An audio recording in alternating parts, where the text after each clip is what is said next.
In Norfolk, it is tempting to suggest that the agitations of Jacobins and radicals had left some traces in the villages.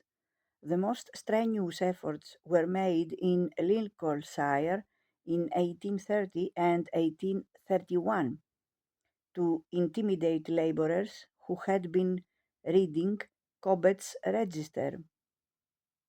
A labourer in Kent was widely reported as saying, "We will destroy the corn stacks and thrashing machines this year.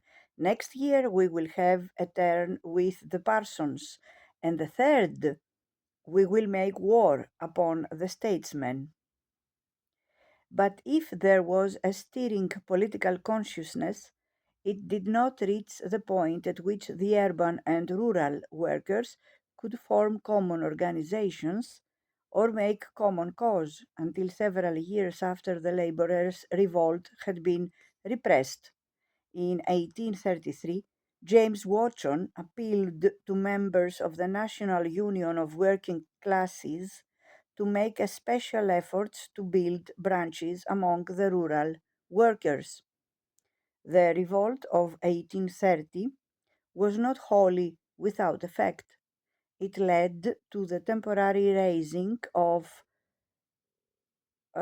wages in the southern counties, and indirectly it gave a final push to old corruption. Many farmers and a few of the gentry had been ashamed of the business, had negotiated with the mobs, or given them passive support. The revolt both sapped the confidence of the gentry and helped to arouse the reform agitation of 1831-1832. The important feature in the affair, wrote Cobbett, is that the middle class, who always heretofore were arrayed, generally speaking, against the working class, are now with them in heart and mind, thought, not always in act. Among the tradesmen, even of the metropolis, 99 out of 100 are on the side of the laborers. The aristocracy lost faith. The necessity and urgency of reform was made plainer, and it is from this time forward that articulate political development can be seen among the rural laborers. Pockets of trade unionism in the 1830s. Joseph Archie's father, steady as old time, a plodding man, victimized in 1835 for refusing to sign a petition in favor of the Corn Laws. A scatter of Chartist branches in East Anglia and the South. But the grievances of the labourers had, as it were, a vicarious existence, twisted in with the other strands which made up the consciousness of the urban working class. Although, unlike France or Ireland, it never gave rise to a coherent national agitation, the groundswell of rural grievance came back always to access to the land. Times used to be better before Bledlow was enclosed. We should rejoice to occupy a rood of land and pay full rent for it. Buckinghamshire Labourers' Petition, 1834.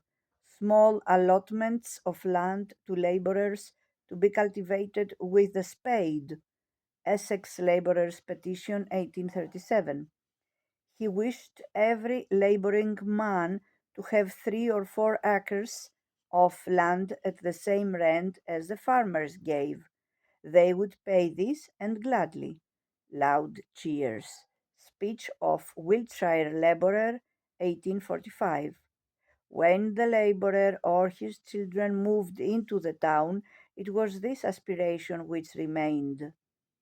And when the tithes, the game laws, and the threshing machines had been forgotten, the sense of lost rights lingered, or, as Clapham has it, was exaggerated. in popular retrospect. We shall see how Cobbett and Hunt, farmers both, helped to shape the new urban radicalism. But rural memories were fed into the urban working class culture through innumerable personal experiences. Throughout the 19th century, the urban worker made articulate the hatred for the landed aristocrat, which perhaps his grandfather had nourished in secret.